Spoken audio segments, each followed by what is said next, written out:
Le journal de 19h, édition consacrée essentiellement aux provinces à travers laquelle les grandes lignes sur l'actualité de nos entités démembrées sont développées. Bienvenue dans cette première édition vespérale sur nos antennes. Vous aurez droit à suivre dans ces journaux. La justice militaire a rendu le verdict des policiers qui entonnaient des chansons faisant l'apologie des vols des téléphones. L'image a d'ailleurs fait le tour de la toile. 3 parmi les 5 présumés ont écopé des 3 ans de servitude pénale. Bonsoir et encore une fois de plus, bienvenue dans cette nouvelle édition sur nos antennes. Dans l'actualité, Davos, les drapeaux de la République démocratique du Congo flottent plus haut à ces grands rendez-vous mondiaux. Le valeur qui porte la République démocratique du Congo, pays solution aux enjeux climatiques de l'ère sur le plan économique sont énormes sur place. Le président de la République, Félix-Antoine Tshisekedi Tshilombo, à travers sa nouvelle politique environnementale, s'est entretenu notamment avec le roi de Belge, le président de l'État israélien et plusieurs autres personnalités du monde des affaires. Le détail avec Pierre Kibambe. Intense activité du président de la République Félix Antoine Tshisekedi Tshilombo à Davos, en Suisse, en marge de la 56e édition du Forum économique mondial. Le chef de l'État a eu des entretiens avec Sa Majesté le roi de Belge et le ministre des Affaires étrangères de la Belgique, Maxime Prévost. La rencontre s'inscrit dans le cadre du renforcement de relations bilatérales séculaires, d'amitié et de coopération entre la République démocratique du Congo et la Belgique. Le président de la République a aussi eu des entretiens avec Sultan Ahmed bin Sulayem, président directeur général de DP World, l'un des plus grands opérateurs portuaires du monde. Les investissements stratégiques de cette multinationale dans la digitalisation et la logistique multimodale en RDC étaient au menu de leur entretien. Abdullah Al-Moussaïbe, président de la Banque arabe de développement économique en Afrique, a été aussi reçu par le président de la République Félix Antoine Tshisekedi Tshilombo. La BADA est une institution financière et technique entre les pays arabes et africains créée pour incarner la solidarité afro-arabe sur une base d'égalité et d'amitié. L'entretien a porté sur les possibilités de développement des chaînes de valeur agricoles et industrielles s'appuyant sur des ressources naturelles de la RDC et en s'adaptant aux besoins spécifiques du pays. Le président de la République, Félix Antoine Tshisekedi Tshilombo, a aussi prêté une oreille attentive au directeur général de l'Agence internationale de l'énergie atomique, venu présenter un ambitieux projet technologique et le financement d'un projet hospitalier en RDC. En Suisse, le président de la République, Félix Antoine Tshisekedi Tshilombo, s'est aussi entretenu avec le président Isaac Herzog de l'État d'Israël. Le chef de l'État israélien avait effectué une visite historique à Kinshasa au mois de novembre dernier.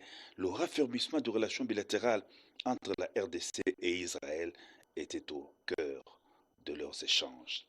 La Suisse, pays hôte du forum de Davos, n'a pas manqué à l'agenda des audiences du chef de l'État qui a eu des entretiens avec le vice-président du Conseil fédéral sur l'excellence des relations bilatérales entre la RDC et la Suisse. Le positionnement de la République démocratique du Congo dans les grands enjeux mondiaux, c'est le moins que l'on puisse dire de toutes ces audiences accordées par le président de la République à Davos, à marge du Forum économique mondial. Aucun salon international ne se tiendra désormais sans la voix de la RDC, dont l'ambition est de façonner l'avenir de la planète en tant que pays solution, a souligné le président de la République. Les images ont fait le tour des réseaux sociaux. Les comportements de ces agents en uniforme a indigné plus d'un Congolais. Je le disais, les policiers qui entonnaient des chansons qui faisaient la promotion des vols des téléphones des citoyens, une marque d'indiscipline au sein de ces corps d'armée qui ne devaient pas passer sans sanction. La réaction n'a pas tardé. Devant le tribunal militaire de Kinshasa-Njili, 4 de ces présumés imposteurs ont été condamnés et un parmi a été acquitté. Les détails dans ce reportage. Le policier et autres agents en uniforme sont appelés à avoir un comportement exemplaire. Tout agent en uniforme qui posera des actes contraires à la loi et à la discipline de la police sera sévèrement sanctionné.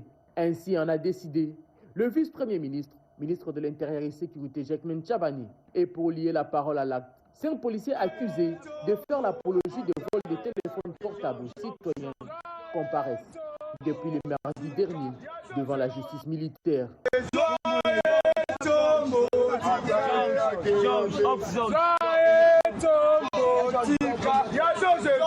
Devant les tribunaux militaires de garnison, Kinshasa-Njili, ce présumé imposteur sont passés aux aveux.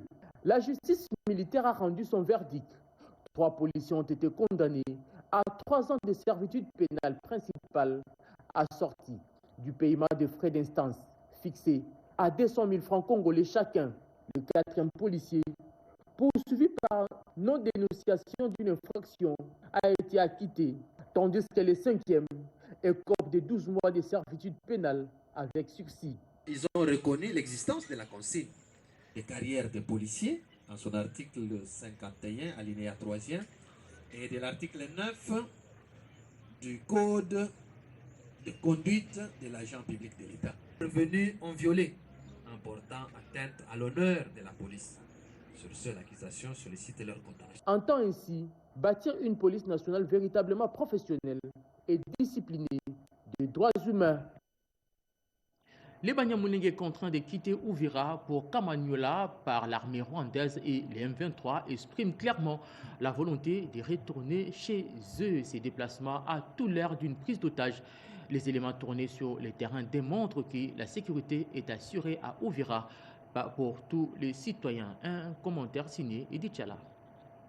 Les Banyamulenge manipulés, contraints et déportés de force à Kamanyola, dans le sud Kivu, demandent à la coalition RDF M23 AFC de les faire retourner à Uvira, leur cadre de vie idéal où ils exercent leurs activités et d'autres responsabilités.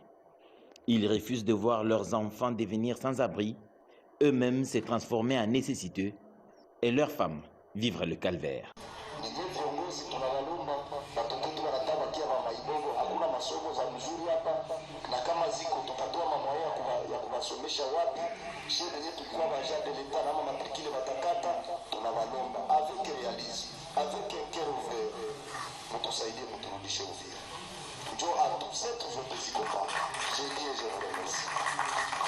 Tunaishi mubaya sana. Watu hawana chakula, hawana soins medicaux, juu hawana madawa, wanagonjwa na hivi ambao wanalazwa kwenye hospital.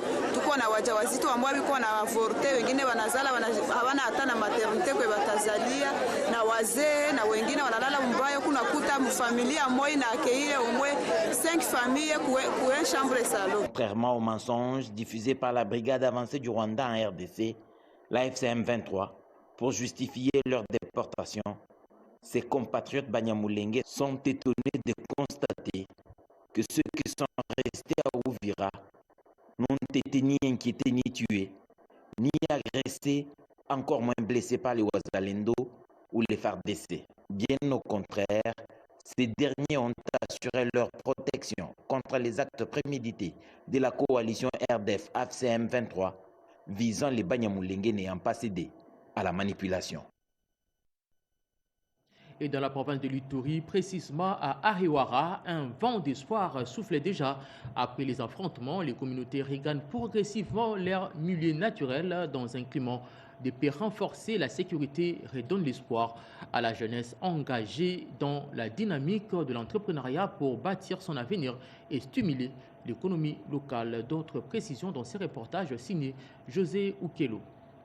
Ariwara, cité des négoces du territoire d'Aru, dans la province de l'Ituri, est située au nord de la République démocratique du Congo, à environ 300 km de Bunia. Ici, l'entrepreneuriat n'est plus un concept abstrait. Boutique, petit commerce et transport, la jeunesse du territoire d'Aru entreprend et crée de la valeur au quotidien.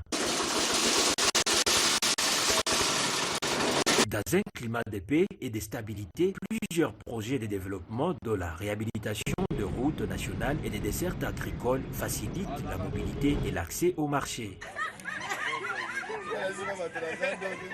Des entreprises comme OGK Construction Charlu et Petro City DR Congo CARL accompagnent cette dynamique en collaboration avec la jeunesse locale engagée sous l'impulsion du gouverneur militaire de l'Ituri, le lieutenant-général Luboya Kashamadjoni. Ce garage ici génère pas mal d'emplois.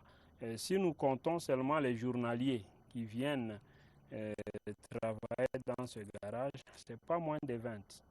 Donc il y a quand même des enfants à qui nous avons évité les risques de perdition. Pour les notables d'Arou, Sami Azabo, l'administration militaire a contribué à l'apaisement du climat sécuritaire et à l'amélioration des infrastructures. Et le lieutenant général qui se bat alors qu'il est dans une province de guerre, mais au même moment, il s'occupe de l'infrastructure très sérieusement sur la possibilité de la province. Je demande encore à mes jeunes frères, à mes petits frères, de redoubler évidemment l'effort, de travailler mieux. Nous, on n'a encore rien fait. On doit travailler, on se remet au travail. C'est comme ça que j'ai dit toujours à mon frère James Kenda, nous devons retravailler, reconjuguer nos efforts. Le PDG de Petro City DR Congo CRL, Demas Masumbuko, appelle la jeunesse iturienne à croire au travail, à l'entrepreneuriat local comme moteur du développement durable. Et il faut être un manager, je peux dire, à base de zéro. À partir de rien, on peut devenir quelqu'un qu'on peut demain admirer. Il ne faut pas se sous-estimer.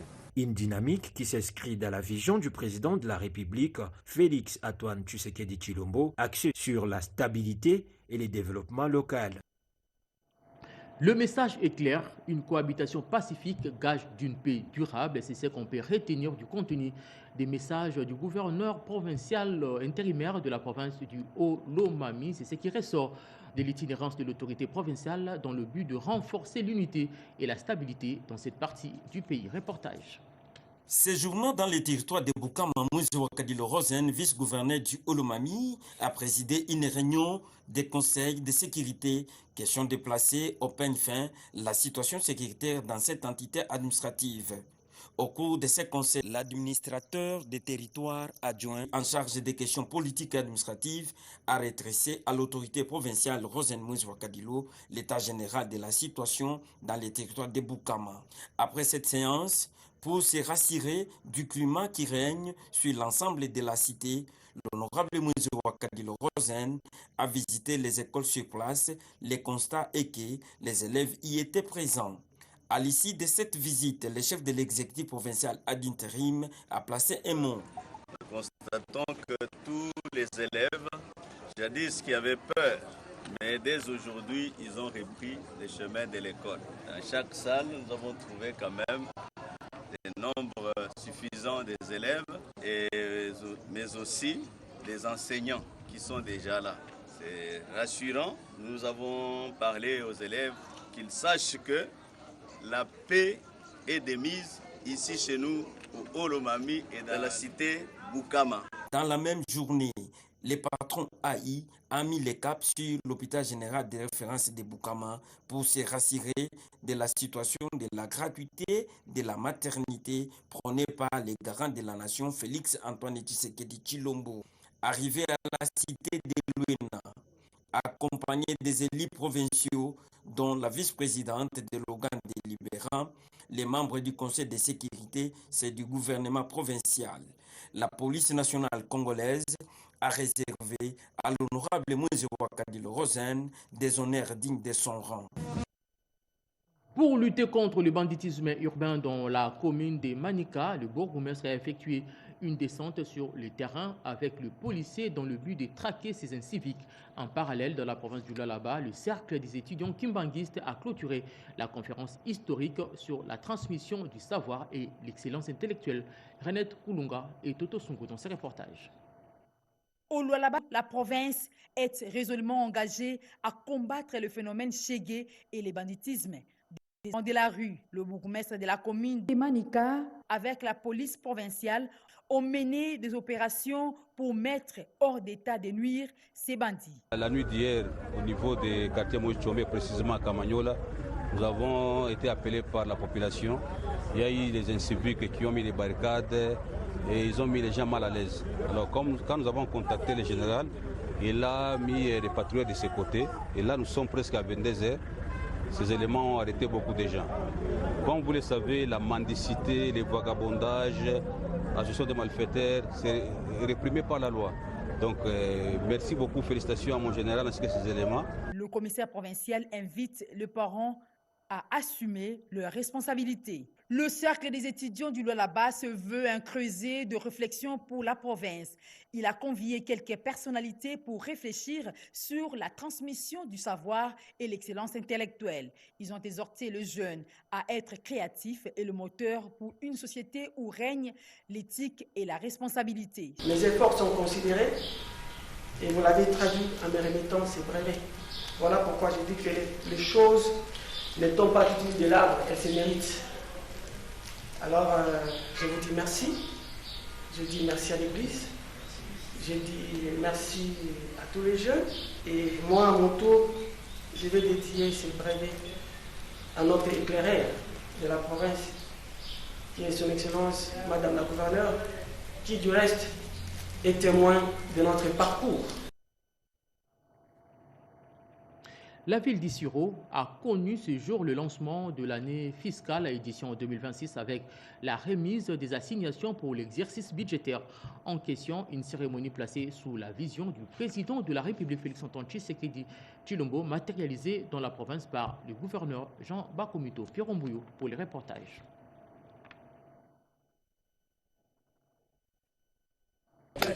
Le dernier passage de la princesse Dominique Munongo Inamizi, députée nationale à Moutaka 2, et dont l'écho de son passage a fait bouger les lignes et bousculer l'ordre protocolaire au sein de l'entreprise chinoise DCM, pointée du doigt par la population autochtone pour avoir spolié les champs.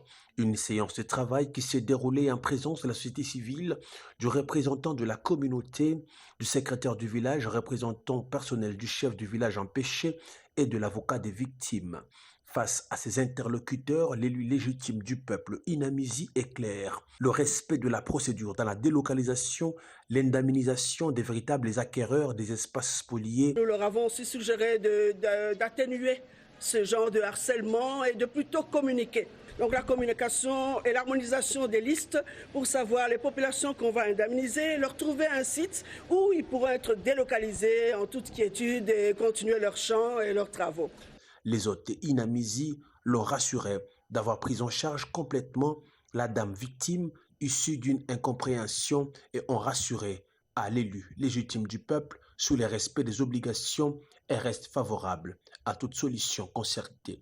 Après son passage à l'entreprise DCM, la population victime ne cache pas sa satisfaction face à l'action de celle qu'elle a élue avec succès. L'arrivée de l'honorable Dominique Munongo Inamizi, ici après notre alerte, en tout cas nous sommes très ravis. Poursuivant ses vacances parlementaires dans son fief électoral, la princesse Dominique Munongo Inamizi entend rencontrer l'exécutif provincial dans les jours qui suivent. Et vous venez là de suivre les plaidoyers de l'honorable Dominique Munongo au bénéfice des villageois du village Moutaka 2. Nous sommes là dans la province du Haut-Katanga, une marque de pression à l'entreprise minière chinoise pour indemniser ses habitants. Révolution agricole dans les territoires de Béni, une dynamique pour lutter contre l'insécurité alimentaire. L'ONAPAC Béni vient de réceptionner plus de 20 000 grains pré-germés de palmiers à huile, une dotation du ministère de l'Agriculture dans la dynamique de la relance économique locale. Les détails dans ce reportage. La vision de la révolution agricole agressive prônée par le ministre d'État et ministre de l'Agriculture, son Excellence Mwindo Zangi Butondo, prend encore dans la ville de Béni. Ce mercredi, l'Office national des produits agricoles du Congo, l'ONAPAC Béni, a franchi une étape décisive pour la relance de la filière palmier à huile. C'est au nom du ministre d'État que le chef de division provinciale de l'agriculture a officiellement remis un lot de 20 000 grains pré-germés de palmier à huile à la directrice de l'ONAPAC Béni. En procédant à cette remise, le représentant du ministre en province a tenu à féliciter chaleureusement Mme Kassera Sivaléane Alphonsine pour son dynamisme et son leadership à la tête de ses services étatiques. Selon les chefs de division, ce geste n'est pas un fait isolé, mais l'exécution matérielle de la volonté de son Excellence Mouino Zangi Butondo. Nous sommes en train de matérialiser la campagne agricole de culture pérennes. Elle a été lancée officiellement l'année passée par son Excellence le ministre d'État et le ministre de l'Agriculture. Nous avons réceptionné 56 000 noix prégermées de palmiers à huile. Et nous remercions sincèrement la facilitation de la PAC pour nous avoir permis de matérialiser cette série d'activités.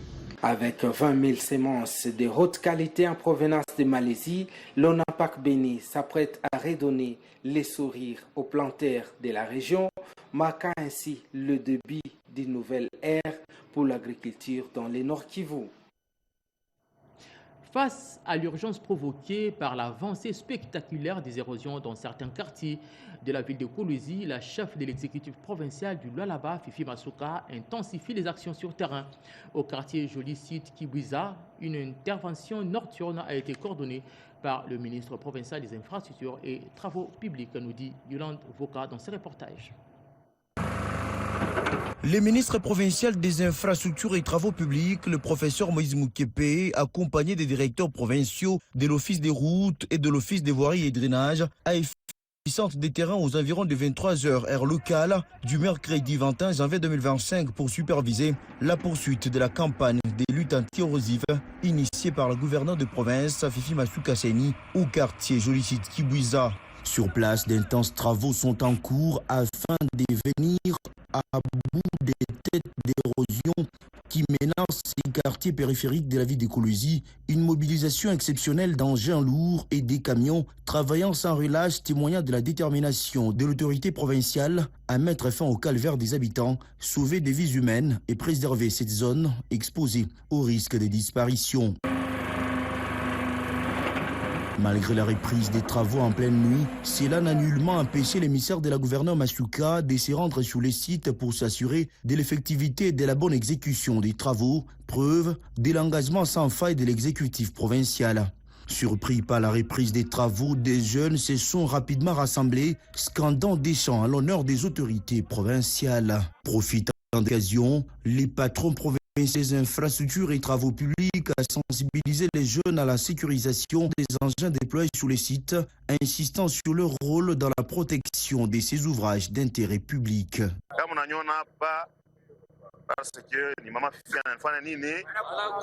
En liesse, la population a salué cette action salvatrice et a exprimé sa profonde gratitude à la chef de l'exécutif provincial Masuka Seni Fifi pour la concrétisation de la vision du président de la République Félix-Antoine Tshisekedi Tshilombo axée sur la protection des populations et l'amélioration du cadre de vie. Par cette action, l'exécutif provincial réaffirme sa détermination à restaurer durablement la quiétude et l'espoir au sein des communautés menacées par les têtes d'érosion.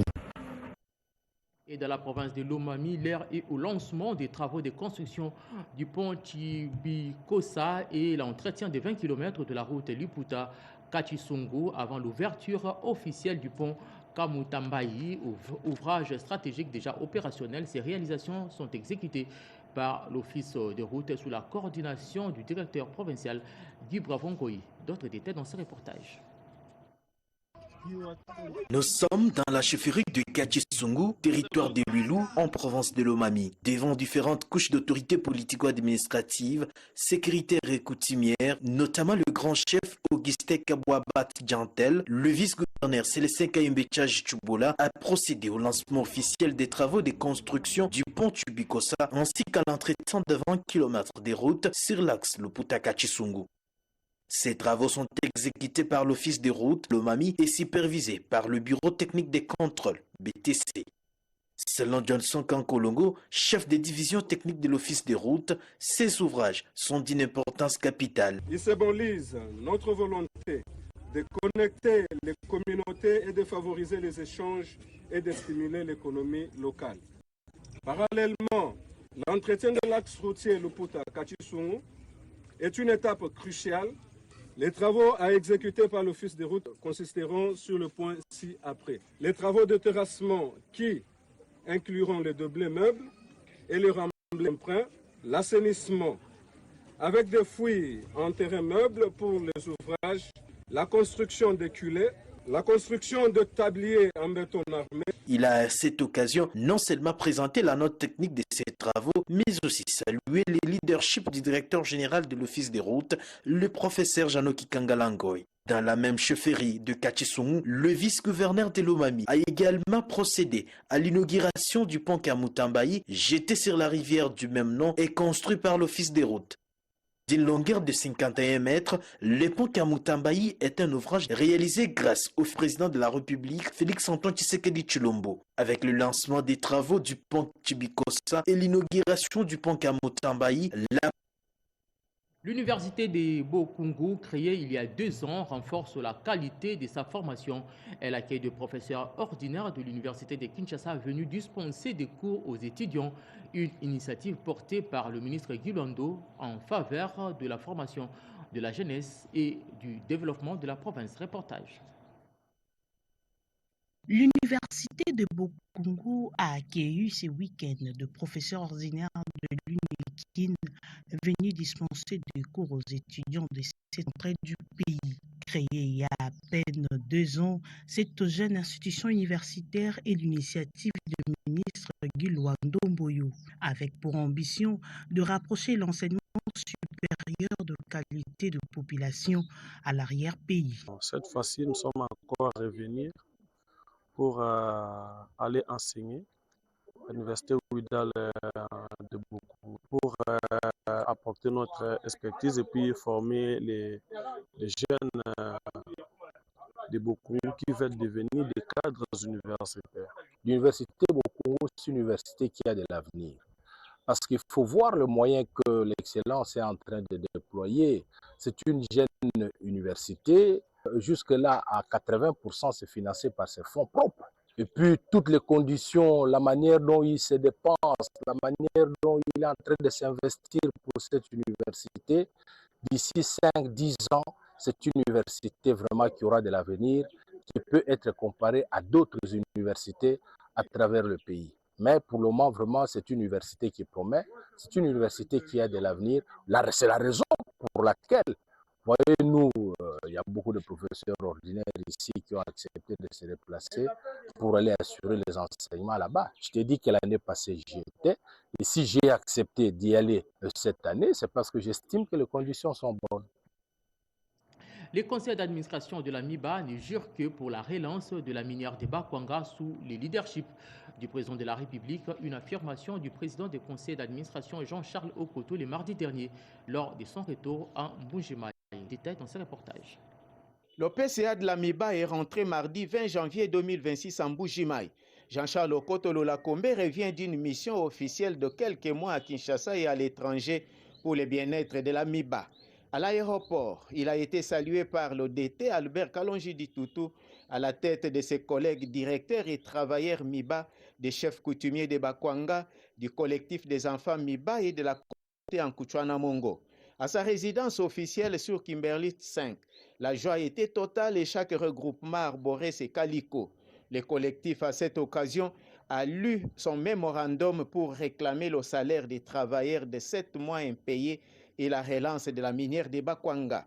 À la presse, le PCA a répondu à cette préoccupation salariale. Le problème des salaires, je dois vous avouer que le conseil est très touché. Une chose est vraie, et que nous devons commencer à produire.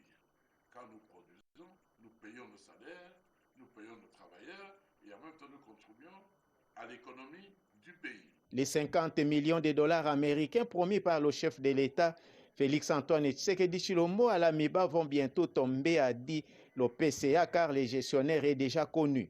Pendant 7 ans, Jean-Charles Okoto Lolakombe a lancé un message au chef coutumier. L'union, la solidarité, oublier la division. Regarde un peu Mbujimai, la première ville mondiale. Des victimes des incendies à Bukama, dans la province du Olomami, ont été évacuées vers Lubumbashi pour une meilleure prise en charge. suivant leur traitement dans de meilleures conditions. Le mercredi dernier, ils ont été visités par le sénateur Doni Banza qui ne cesse d'intervenir pour améliorer les conditions de vie de la population. Gaïta Mangalano pour les reportages. Le 15 janvier dernier, l'ambassadeur Dani Bonza Maloba a mobilisé d'importants moyens pour ramener les blessés des derniers incidents survenus à Bukama pour des soins appropriés à Lubumbashi. Une semaine après avoir posé ce geste de générosité. Il a aussitôt pris la direction des cliniques universitaires pour une visite de réconfort moral aux malades traumatisés dont les tableaux cliniques présentent des assurances. Pour les deux jeunes garçons, plus de peur que de mal. L'un touché à la jambe est stable, tandis que celui touché au sinus doit être suivi de près. Donc, on a deux malades. La première est là. Elle, c'est l'infirmière responsable. Là, ça va.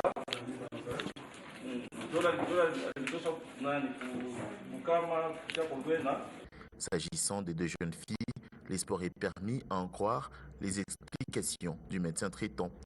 Député national et provincial élu du territoire des Bukama, l'honorable Dani Bonza Maloba rassure quant au suivi rigoureux de leur traitement.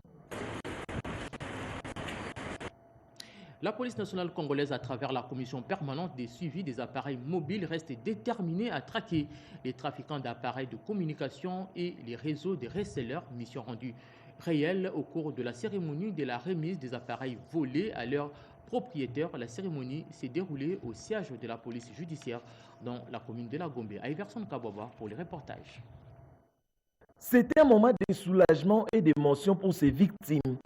Après parfois plusieurs mois d'attente, elles récupèrent enfin leur téléphone perdu ou volé grâce au travail fourni par la police nationale congolaise.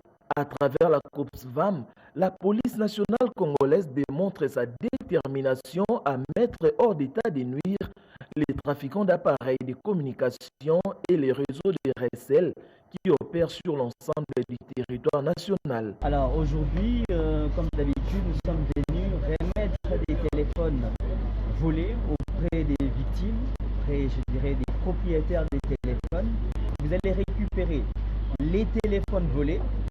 Et si les téléphones volés sont en mauvais état, si ça a été volé pendant longtemps, pendant un bon moment et que votre téléphone est abîmé auprès du reseller, auprès du voleur, les resellers est censé vous donner un téléphone de substitution. Ça veut dire qu'il va vous racheter un nouveau téléphone, les mêmes modèles, pour que vous soyez en possession de votre téléphone ou vous revenez à votre. Très actives sur le terrain, les équipes de la COPSVAM multiplient les opérations à travers le pays pour barrer la route aux inciviques et aux réseaux criminels spécialisés dans le vol des téléphones portables. J'ai fait confiance à la police judiciaire. Aujourd'hui, j'ai récupéré mon téléphone. Ça fait presque 3 mois. J'ai perdu mon téléphone le 1er octobre 2025. Aujourd'hui, j'ai repris mon téléphone. Je ne sais pas pourquoi je suis tellement contente. Cette énième cérémonie de remise d'appareils organisée au casier judiciaire s'est déroulée sous la supervision du coordonnateur adjoint de la commission, Léon Panzou. Ceci est donc un signal fort lancé par la police nationale congolaise, comme quoi aucun espace ne sera laissé aux voleurs et aux resellers. La traque continue, à conclure les directeurs des télécommunications et nouvelles technologies de la police, le général Jean-Romain Kalemba. Voilà, fin de ces journaux coordonnés par Gudule Boiléa. La réalisation était assurée par Yolande Voka et Jonathan Moubalama. Emmanuel Kachantale, Yannick Yangomba et Didier Diawa étaient là pour la partie technique. Retrouvez Gaëtan Magalano tout à l'heure pour les 20h. Portez-vous bien et bon suite de programme sur nos antennes.